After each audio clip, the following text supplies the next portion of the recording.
Good morning everyone, কেমন আছেন সবাই? আশা করি আপনারা সবাই খুব ভালো আছেন।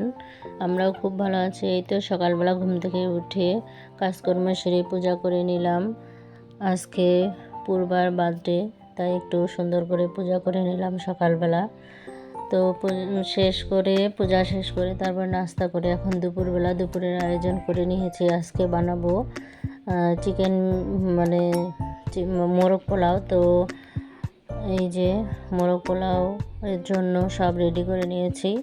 তো আজকে যেহেতু স্পেশাল ডে, মানে পূর্বার বার্থডে, ওই উপলক্ষেই এই মোরগ পোলাও তৈরি করতেছি। আর একটু আজকে দুপুরের রান্নাটা তাড়াতাড়ি করে নিচ্ছি, কারণ আজকে একটু যাব মার্কেটিং করতে। তো এই যে পূজার শপিং করতে যাব। তো যাব দিনাজপুরে। তো এই জন্য তো রান্নাবান্না হয়তো শুধু মোরগ পোলাও আর স্যালাদ করছি, আর বেশি কিছু করি নাই। তো ওদের দুই ভাই বোনকে খেতে দিয়ে দিয়েছি।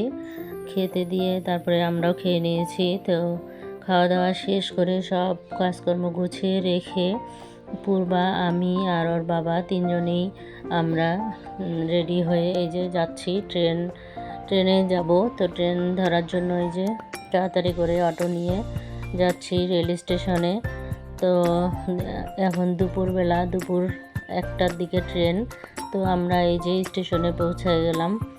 তো পৌঁছায় ট্রেনের জন্য অপেক্ষা করতেছি। আর আজকে হচ্ছে ট্রেন মানে পুরা 1টার মধ্যেই আসছে। তো যেতে প্রায় 1 ঘন্টা লাগবে। তো এই তো অপেক্ষা করতে করতে ট্রেন চলে আসলো। তারপরে আমরা ট্রেনে উঠে পড়লাম। আর শপিং বলতে আমাদের এখানেও শপিং করা যায়, কিন্তু দেখি দিনাজপুরে অনেক কিছু ভালো ভালো পাওয়া যায়। তো আরেকটা কাজও আছে, এজন্য আমরা তিনজনে এই যে যাচ্ছি। বাসায় সোহম একাই আছে। তো এই যে ট্রেনে বসে আমরা তিনজনেই গল্প করতেছি আর এই যে হাসাহাসি করতেছি। তো ট্রেনে যেতে খুব ভালোই লাগে। ট্রেনের জার্নি আমার কাছে খুব ভালো লাগে বাসের থেকে। তো এই যে আমরা ট্রেন থেকে নেমে এখন সরাসরি এই মার্কেটে চলে আসছি। প্রথমেই পূর্বার শপিং করব। তো এই যে মার্কেট বলতে ড্রেসের দোকানে চলে আসলাম। তো পূজা উপলক্ষে, যেহেতু পূজার এখনও প্রায় 15 দিন বাকি আছে, তো বেশি মাল তুলে নিই। দেখলাম দোকান অনেক ফাঁকা। তো এর মধ্যেই পছন্দ 2-1টা হলো। তো ওর ড্রেসই কেনা হয়েছে।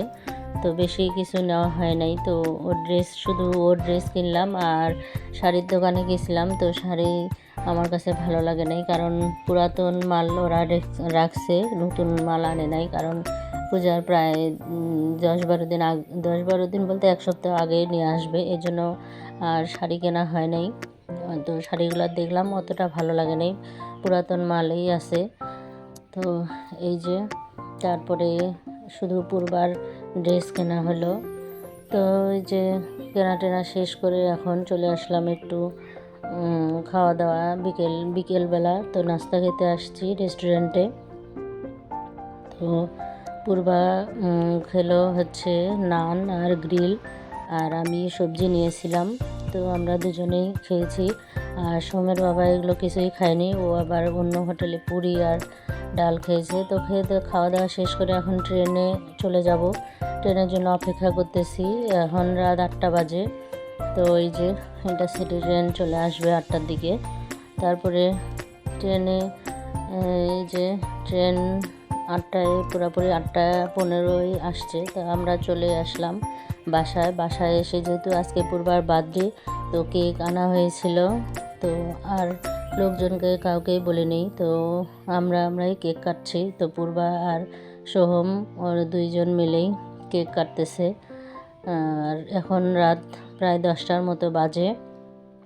তো এই তো দুই ভাই বোনে আনন্দ করতেছে আর বলতেছে যে এবার মানে বার্থডেটা একটু অন্যরকম হয়েছে। তো কি আর করা, যেহেতু আমরা একটু গেছিলাম দূরে, এই জন্য কাউকেই বলা হয়নি। তো দুই ভাই বোনে এই তো কেক খাওয়াখাই করতেছে। সোম আবার পূর্বাকে একটা গিফট দিয়ে দিল। তো আজকের ভিডিও বেশি বড় করব না, এই পর্যন্তই। সবাই ভালো থাকবেন, সুস্থ থাকবেন। Good night.